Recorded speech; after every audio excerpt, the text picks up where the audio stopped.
እስቲ ያስቡት፣ ምናልባት አንድ ቀን ነገር ሁሉ ያለምንም ማስጠንቀቂያ ብታጡት ምን ይሰማችኋል? ልጆቻችሁ ቢሞቱ፣ እርሻችሁ፣ ከብቶቻችሁ በሙሉ ቢሰረቁ ወይ ቢቃጠሉ፣ ሀብታችሁ በሙሉ ቢጠፋ፣ ጤናችሁንም ብታጡ፣ በጣም የሚቀርቧችሁና የሚወዷችሁ የኔ የምትሏቸው ሰዎች እናንተን እንደ አንድ ኃጢአተኛ አድርገው ቢቆጥሯችሁ፣ እግዚአብሔር ራሱ ዝም ቢላችሁ፣ በእንደዛ ሁኔታ ውስጥ እግዚአብሔርን ትታመኑት ይሆን? ከዕለታት አንድ ቀን እንዲህ አይነት ታሪክ ተፈጥሯል።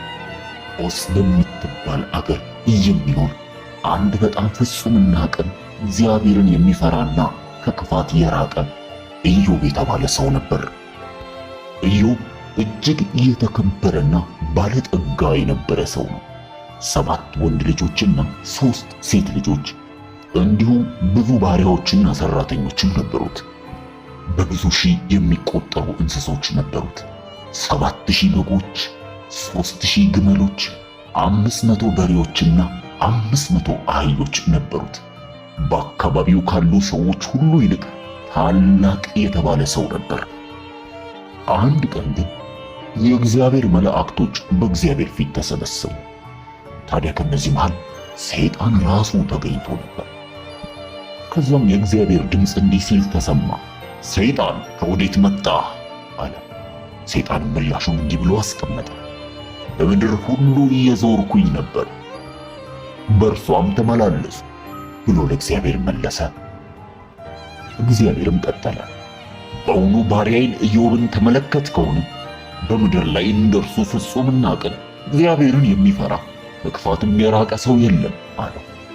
ሰይጣንም ለእግዚአብሔር እንዲህ ብሎ መለሰለት፣ በእውኑ ኢዮብ እግዚአብሔርን የሚፈራ በከንቱ ነውን? እርሱና ቤቱን በዙሪያም ያሉትን ሁሉ አላጠርክለትምን? የእጁን ሥራ ባርከህለታል፣ ከብቱም በምድር ላይ በዝቷል። ነገር ግን እጅህን ዘርግተህ ያለውን ሁሉ ዳብስ፣ በእውነት በፊቴ ይሰድብሃል አለው። እግዚአብሔርም እንዲህ ብሎ መለሰ፣ እነሆ ለእርሱ ያለው ሁሉ በእጅህ ነው፣ ነገር ግን በእርሱ ላይ እጅህን አትዘርጋ አለው። ሰይጣንም ከእግዚአብሔር ፊት ወጣ። ከዕለታት በአንድ በተለመደ ቀን እንደዚህ ሆነ።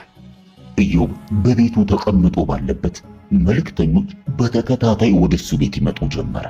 ታዲያ እነዚህ መልእክተኞች እየተጣደፉና ትንፋሽ እያጠራቸው ለኢዮብ ደስ የማይልን የመርዶ ዜና ይዘው መጡ።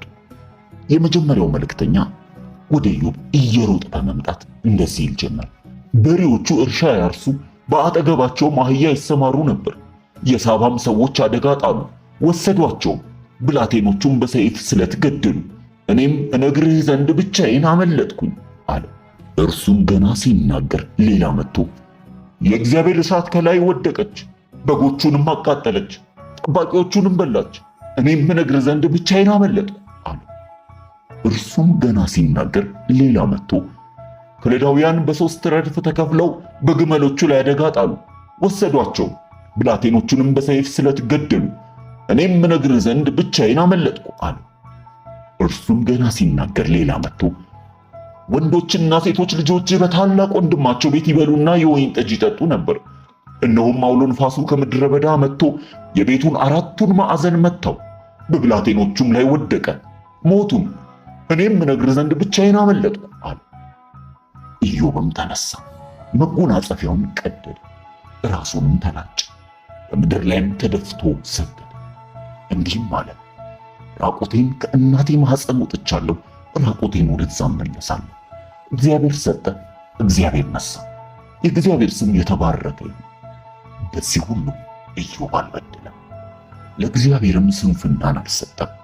ከዕለታት አንድ ቀን በድጋሚ የእግዚአብሔር ልጆች በእግዚአብሔር ፊት ተሰበሰቡ። ከእነሱም መካከል ሰይጣን እንደገና ተገኝቶ ነበር። ልክ እንደ በፊቱ እግዚአብሔርም ሰይጣንን ከወዴት መጣህ አለ። ሰይጣንም ባለፈው ተናግሮት እንደነበረው በምድር ላይ ዞር፣ በእርሷም ተመላለሱ ብሎ ለእግዚአብሔር መለሰ። እግዚአብሔርም በውኑ ባሪያዬ ኢዮብን ተመለከትከውን? በምድር ላይ እንደርሱ ፍጹምና ቅን እግዚአብሔርን የሚፈራ ከክፋትም የራቀ ሰው የለም። በከንቱ አጠፋው ዘንድ አንተ በእርሱ ላይ ምንም ብታንቀሳቀሰኝ እስካሁን ፍጹምነቱን ይዟል አለ።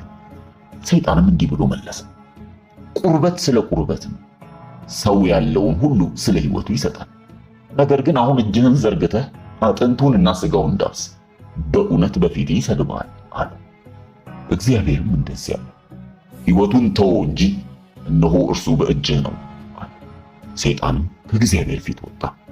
ኢዮብ ከዚህ በፊት አይቶት በማያውቀው በጣም ክፉ በሆነ ቁስልና እባጭ መጣ። በሰውነቱ ላይ በጣም የሚያቃጥሉ ትንንሽ እባጮች ወጡ። ኢዮብም ከእግሩ ጫማ ጀምሮ እስከ አናቱ ድረስ በክፉ ቁስል ተመታ።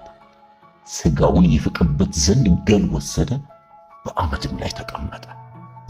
በመጀመሪያ ልጆቹን፣ ከዛ ሀብቱን፣ አሁን ደግሞ እጅግ በጣም እረፍት የማይሰጠውን ጤናውን አጣ። ኢዮብ ድሮ የሚታወቀው አሁን የማይታወቅ መልክ ያዘ። ብቻውን ተሸማቆና በበሽታ ሆኖ ከከተማ ውጪ ወዳለ ወደ አመድ ስፍራ ሄዶ ተቀመጠ። ለቆዳው ረፍት ለማግኘት ሲል በመሬት ላይ ከተሰባበሩ ሸክላዎች ሰውነቱን ይፈቀፍቀው ጀመር። ከሞት የተረፈች ብቸኛ የኢዮብ ቤተሰብ የሆነች ሚስቱ ወደ ኢዮብ መጣችና በጣም ብዙ መራራነት በላያ ላይ እየታየ ኢዮብን እንዲህ አለችው፣ እስካሁን ድረስ አምላክህን ትጠራለህ፣ ስሙን ታመሰግናለህ፣ ተራገመውና ሙት። ኢዮብ ግን ወደ ሚስቱ ተመለከታትና እንዲህ አላት። ታዲያ በቁጣ አልነበረም፣ ይልቁንስ በፍጹም ትሕትና እንደዚህ ብሎ ተናገረ። አንቺ ከሰነፎች ሴቶች እንደ አንዲቱ ተናገርሽ። ከእግዚአብሔር እጅ መልካምን ተቀበልን፣ ክፉ ነገርስ አንቀበልምን አላት። በዚህ ሁሉ ውስጥ ግን አሁንም ኢዮብ በከንፈሩ እግዚአብሔርን አልበደለም። ከዚህም በኋላ ሦስቱም የኢዮብ ወዳጆች ይህን የደረሰበትን ክፉ ነገር ሁሉ ሰምተው ከየአገራቸው ቤታቸውን ጥለው መጡ። እነርሱም ቴማናዊው ኤልፋዝ፣ ሹሃዊው በልድውስ፣ ነማዕታዊው ሶፋር ነበሩ። እነርሱም ሊያዝኑለትና ሊያጽናኑለት በአንድነት ወደ እርሱ ለመምጣት ተስማሙ። አስቀድሞ ኢዮብን የሚያውቁት በታላቅነቱ፣ በሀብቱና በታማኝነት በቅንነቱ ነበር። ነገር ግን ኢዮብን ከሩቅ ሆነው ዓይናቸውን አንስተው ባዩት ጊዜ አላወቁት። ልክ ሲያዩ ድምፃቸውን አሰምተው አለቀሱ። እያንዳንዳቸውም ልብሶቻቸውን ቀደዱ። ወደ ላይም ወደ ራሳቸው ትቢያ እየነሰነሱ 7 ቀን 7 ሌሊት ከእርሱ ጋር በምድር በዛ አመዳማ ስፍራ ላይ ተቀመጡ። ሕመሙ እጅግ እንደበዛ አይተዋልና ከእርሱ ጋር አንድ ቃል የሚያወራ ሰው አልነበረም። ከዚህም በኋላ ኢዮብ አፉን ከፍቶ የተወለደበትን ቀን መራገም ጀመረ። እንዲህ አለ፣ ያ የተወለድኩበት ቀን ይጥፋ፣ ያም ወንድ ልጅ ተጸነሰ የተባለበትን ሌሊት ያ ቀን ጨለማ ይሁን። እግዚአብሔር ከላይ አይመልከት፣ ብርሃን አይብራበት። ጨለማና የሞት ጥላ የራሳቸው ገንዘብ ያደርጉት፣ ዳመናም ይረፍበት። የቀን ጨለማ ሁሉ ያስፈራል። ያን ሌሊት ጨለማ የያዘው በዓመቱ ቀኖች መካከል ደስ አይበለው፣ በወሮች ውስጥ ገብቶ አይቆጠር። እነሆ ያ ሌሊት መካን፣ እልልታ አይግባበት። ይህንን ነገር እንደተነጋገረ የኢዮብ ጓደኞች ባዩ ጊዜ ግን ዝም ማለት አልቻሉም። ወዲያውኑ ይናገሩ ጀመረ። ታዲያ ከነሱ መካከል የነበረው ኤልፋዝ ንግግሩን እንዲህ ብሎ ጀመረ። ኢዮብ፣ ከአንተ ጋር ብነጋገር ትቀየመኛለህ? ቃልን እስከ መናገር ሊቀርኝ የሚቀር ማን ነው? እነሆ አንተ ብዙዎችን ታስተምር ነበር፣ የደከሙትንም እጆች ታበረታ ነበር። ቃልህ የሚሰናከለውን ያስነሳ ነበር፣ አንተም የሚብረከረከውን ጉልበት ታጸና ነበር። አሁን ግን በአንተ ላይ መጥቷል፣ አንተም ደከምክ፣ ደርሶብሃል፣ አንተም ተቸገርክ። አምላክህን መፍራትህ፣ መጽናናትህ፣ የቅንነትህ መንገድ ተስፋ አይደለምን? እባክህ አስብ። ንጹሕ ሆኖ የጠፋ ማን ነው? ከልብ ቅንስ የተደመሰሰ ማን ነው? እኔ እንዳየው ኃጢአትን የሚያደርሱ መከራንም የሚዘሩ ያንኑ ያጭዳሉ። ምናልባትም አንድ ኃጢአት ሰርተህ ይሆናል፣ ጥፋት ተገኝቶብህ ይሆናል። እግዚአብሔር ኃጢአተኞችን ነው የሚቀጣው አለ።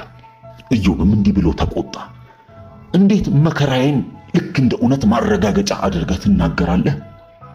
እውነቱን እግዚአብሔር ያውቃል። አንዳችም እግዚአብሔርን የበደልኩት ነገር እንደሌለ እኔም አውቃለሁ አለ። ቢልዳድም ንግግሩን ቀጠለና እንደዚህ አለ፣ በመሃል ጣልቃ ገብቶ ምናልባት ያንተ ልጆች ኃጢአትን ሰርተው ሊሆን ይችላል። እንዴት ነው እንዲህ አይነት ንግግር የምትነጋገረው? እግዚአብሔር ጻድቅ ፈራጅ ነው። እውነተኛ ሰው ብትሆን ኖሮ እንዲህ አይነት ነገር አይሆንም አለ። ኢዮብ በዚህ ሰዓት ጮኸ፣ እንደዚህ አለ። አንተ ሙታንን ትከሳለህ፣ ታላግጥብኛለህ። እግዚአብሔር አሁን ይምጣና ይናገር፣ በፊቱ ክሴን አቀርባለሁ። ዞፋርም ቀጠለ፣ ለራስህ መዋሸትህን አቁም። እግዚአብሔር ክፋትህን ተመልክቷል። በእግዚአብሔር ፊት አሁንም እንደገና በትዕቢት አትሁን። ይልቁንስ በእግዚአብሔር ፊት ጥፋትና በደልህን ይቅርታ ብትጠይቅ ነው የሚሻልህ። ምሕረትን ለምን። ከዚህ በኋላ ክርክሩ ጦፈ። ኢዮብ ስለ ጽድቁ መሟገት ጀመረ። እግዚአብሔርንም እንዴት አትፋረድልኝም እያለ ያለቅስና ይጮህ ጀመረ። ጓደኞቹም ቢሆኑ ኢዮብን በእርግጠኝነት በኃጢአተኝነቱ ይወነጅሉት ጀመር። አሁን ራሳቸውን በዳኝነት ቦታ አስቀምጠዋል። ከዚህ ሁሉ ጀርባ ግን ከዳመናው በላይ አንዳች የነጎድጓድ ድምፅ ይሰማ ጀመር። እግዚአብሔር በዛ ሆኖ እያዳመጠ ነበር። ከዚህ በኋላ ግን ከብዙ ጸጥታ በኋላ ከኢዮብ ብዙ ማለቃቀስና ከጓደኞቹ ብዙ ንዝነዛ በኋላ ራሱ ኃያሉ መናገር ጀመረ። ከሚያስፈራው አውሎ ነፋስ ውስጥ የእግዚአብሔር ድምፅ ለኢዮብ መልስን ማምጣት ጀመረ። ያለ ዕውቀት የሚናገር ማን ነው? ምክርን የሚያጨልም ይህ ማን ነው? እንግዲህ እንደ ሰው ወገብህን ታጠቅ፣ እጠይቅሃለሁ፣ አንተም ተናገረኝ። ድምፁ በጣም የሚያስፈራና እንግዳ ነገር ነበር። ነገር ግን እያንዳንዱ እግዚአብሔር የሚናገራቸው ቃላቶች በዓላማ የተሞሉ ነበር። ከዛም እግዚአብሔር እንዲህ ሲል ቀጠለ። ምድርን በመሰረትኩ ጊዜ አንተ ወዴት ነበርክ? ታስተውል እንደሆነ ተናገር። ብታውቅስ መስፈሪያዋን የወሰነ በላይዋስ የመለኪያ ገመድ የዘረጋ ማን ነው? ንጋት እንዲሆን ወይ ፀሐይ እንዲወጣ አድርገህ ታውቃለህ? የከዋክብትንስ መንገድ በሰማይ ላይ አንተን ያደረካቸው? መብረቅንስ ማውረድ ትችላለህ? ለፈረሱስ ጉልበትን መስጠት ትችላለህ? ለአንበሳስ አደኑን ታዘጋጃለህ? ለቁራዎችስ መመገብ ትችላለህ? እግዚአብሔር ለኢዮብ ኃይሉን በሙሉ አሳየው። በሰማይ በምድር በውሃ ውስጥ በእያንዳንዱ ፍጥረት ውስጥ ያለውን ኃይሉን አሳየው። ከጎሽ እስከ ንስር፣ ከተራራ እስከ ጥልቅ ውቅያኖስ ውስጥ፣ ከታላቁ ዝሆን እስከ ሌዋታን ድረስ ያሉትን ሁሉ፣ ማንም ሰው ሊቆጣጠራቸው የማይችሉትን ፍጥረታቶች ሁሉ ነገረው። በሌዋታን አፍንጫ ላይ አንተ መንጠቆን ማጥለቅ ትችላለህን? እግዚአብሔር ቀጠለ። ማን ነው በፊቴ ሊቆም የሚችል አለ። እግዚአብሔር ከጨረሰ በኋላ ኢዮብ እንዲህ አለ። በጣም በጸጥታ ሆነ። ታናሽ እንደሆነና በትህትና እንደዚህ ይል ጀመር። እኔ ወራዳ ሰው ነኝ። የምመልስልህ ምንድን ነው? እጄን በአፌ ላይ ጭናለሁ። አንድ ጊዜ ተናገርኩ፣ አልመልስም። ሁለተኛም ጊዜ ከእንግዲህ ወዲህ አልናገርም። ኢዮብ እግዚአብሔር በሱ ላይ ያደረገ ያለውን ነገር ለመመራመር ሞክሮ ነበር። ነገር ግን አሁን ሲመለከት ለካ እግዚአብሔር ከኢዮብ ሐሳብ እጅግ ትልቅና የራቀ ሐሳብ ነበረው። አሁንም እንዲህ ብሎ ንግግሩን ቀጠለ። ነገር ግን አሁን በፍጹም አክብሮትና ትህትና ይህንን ተናገረ። ሁሉን ታደርግ ዘንድ ቻይ እንደሆንክ ሐሳብህም ይከለከል ዘንድ ከቶ እንደማይቻል አወቅኩ። ያለ ዕውቀት ምክርን የሚሰውር ማን ነው? ስለዚህ እኔ የማላስተውለውን የማላቀውን ድንቅ ነገር ተናግሬያለሁ። እባክህ ስማኝ፣ እኔም ልናገር እጠይቅህማለሁ፣ አንተም ተናገረኝ። መስማትንስ በጆሮ ሰምቼ ነበር፣ አሁን ግን ዓይኔ አየችህ። ስለዚህ ራሴን እንቃለሁ፣ በአፈርና በአመድ ላይ ተቀምጬ እጸጸታለሁ። ኢዮብ ከዚህ በኋላ ነበር በእግዚአብሔር ላይ በፍጹም ልቡ ተማመነ። ምንም እንኳን የደረሰበት መከራና በሽታ ምን እንደሆነ ባይገባውም በፍጹም ልቡ ግን በእግዚአብሔር መታመን ጀምሮ ነበር። እግዚአብሔር ግን በዚህ አላበቃም። ቴማንያውን ኤልፋዝን እንዲህ ብሎ ተናገረው። እንደ ባሪያዬ እንደ ኢዮብ ቅንን ነገር ስለ እኔ አልተናገራችሁምና ቁጣዬ በአንተና በሁለቱ ባልንጀራ ላይ ነዷል። አሁን እንግዲህ 7 ወይፈኖችና 7 አውራ በጎች ይዛችሁ ወደ ባሪያዬ ወደ ኢዮብ ዘንድ ሂዱ፣ የሚቃጠልንም መስዋዕት ስለ ራሳችሁ አሳርጉ። ባሪያዬ ኢዮብ ስለ እናንተ ይጸልያል። እኔም እንደ ስንፍናችሁ እንዳላደርግባችሁ ፊቱን እቀበላለሁ። እንደ ባሪያዬ እንደ ኢዮብ ቅን ነገር ስለ እኔ አልተናገራችሁምና።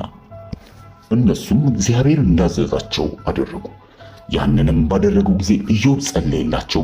በዛ ሰዓት እግዚአብሔር ተደሰተ፣ የኢዮብንም ጸሎት ሰማው። እግዚአብሔርም ከፊተኛው ይልቅ የኋለኛውን ለኢዮብ ባረከ። የነበረውንም ነገር ሁሉ በሁለት እጥፍ አድርጎ ለኢዮብ እንደገና ሰጠው። 14,000 በጎች፣ 6,000 ግመሎች፣ 1,000 ጥማድ በሬዎች፣ 1,000 እንስት አህዮች ነበሩት። ደግሞ 7 ወንዶችና 3 ሴቶች ልጆች ሆኑለት። እንደ ኢዮብ ሴቶች ልጆችም ያሉ የተዋቡ ሴቶች በአገሩ ሁሉ አልተገኙም። አባታቸውም ከወንድሞቻቸው ጋር ርስትን ሰጣቸው።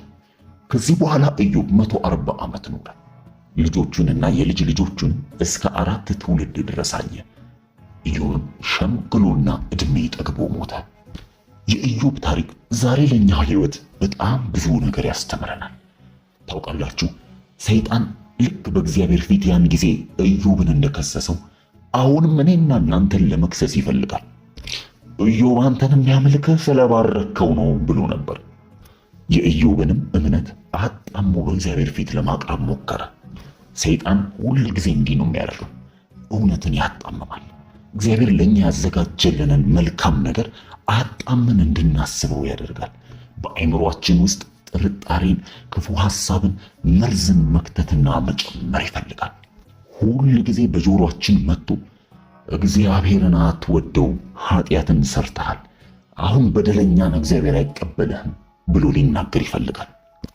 ነገር ግን በሰይጣን ተቃራኒ ኢየሱስ መጣልን። እንደ ሰይጣን ሊከሰን ሳይሆን ይልቁንስ ጠበቃ ሊሆን ሊቆምልን። መጽሐፍ ቅዱስ እንደዚህ ይላል፣ ማንም ኃጢአትን ቢያደርግ በእግዚአብሔር ዘንድ ጠበቃ እንዳለን ይናገራል። ያ ጠበቃችን አዳኝ ሊሆንልን የመጣው ኢየሱስ ክርስቶስ ነው፣ የእግዚአብሔር ልጅ። በኢየሱስ አማካኝነት ከሳሽ ሳይሆን አዳኝ አግኝተናል። በመስቀሉ ላይ ማንኛውንም ውሸቶች ኢየሱስ ጸጥ አስብሏቸዋል። ሁል ጊዜ ሰይጣን መጥቶ ቀስ ብሎ እግዚአብሔር እኮ ትቷቸዋል ሲላችሁ ኢየሱስ ወዲያው መጥቶ ቁስሎቹን እያሳየ ለእናንተ እንዲላችኋል፣ ይቅር ተብላችኋል፣ ከዚህ በኋላ የኔ ናችሁ። ታውቃላችሁ፣ ለእግዚአብሔር ታማኝ ሆኖ መኖር ማለት ሁል ጊዜ ህይወት ቀላል ነው ማለት ላይሆን ይችላል። ምናልባት ፈተና፣ ችግር፣ መከራዎች በህይወታችን ሊመጡ ይችላሉ። ሁሌ ግን አንድ ነገር አስታውሱ፣ የእግዚአብሔር ጥበብ ከኛ ሐሳብ በጣም ከፍ ያለ ነው። የእግዚአብሔር ሐሳብ ከኛ ሐሳብ እጅግ በጣም ጥልቅ ነው። አንዳንድ ጊዜ ለምን ነገሮች እንኳን እንደተከሰቱ ላናውቅ እንችላለን። ያ ግን ችግር የለውም። ማልቀስ ችግር የለውም። ምናልባት ጥያቄ የሚፈጠርባችሁ ችግር የለውም። ምናልባትም ሊያስቆጣችሁና ግራም ሊያጋባችሁ ይችላል። በዛ ሁሉ ውስጥ ግን አንድ ነገር አስተውሉ። ሁሌም ቢሆን እኛ የተጠራነው እግዚአብሔርን ለማመን ነው። ሁልጊዜም ቢሆን ልናምን የሚገባን አንዱ ነገር እግዚአብሔር መልካም ሆኖ ነው። ሕይወት ምንም እንኳን መልካም ባይመስልም፣ ጥሩ ነገር ያጋጠመን ባይመስለንም ግን እግዚአብሔር ለኛ ግን መልካም ነው። አንዳንድ እግዚአብሔር በሕይወታችን ውስጥ ፈተና እንዲያልፍ ሊፈቅድ ይችላል። ያ ግን ሊጎዳን ሳይሆን ሊያስተካክለን፣ ሊያጠነክረን፣ ሊያጠራንና በእግዚአብሔር ላይ ያለንን እምነት ሊያሳድግ ነው። በራሱ ደግሞ ትክክለኛ ጊዜ እግዚአብሔር መልሶ የሚያስፈልገንን ሁሉ ያድስልናል። ደስታን፣ ሰላምን፣ የሚያስፈልገንን ሁሉ ወደኛ ያመጣል። ያም ለኛ አዲስ ጅማሮ ይሆናል። የኢዮብ ሕይወት አንድ ነገር ሁል ጊዜም ቢሆን ያስተምራችሁ፣ ተስፋ። መቼም ቢሆን እናንተ ብቻችሁን አይደላችሁም። የእግዚአብሔር ፍቅር ደግሞ ከምታልፉበት ከየትኛውም ትልቅ ከተባለ መከራ እጅግ የጠነከረ ነው። ይህንን መልእክት ለብዙ ወዳጆቻችሁና ጓደኞቻችሁ ሼር አድርጉላቸው። መልካም ጊዜ።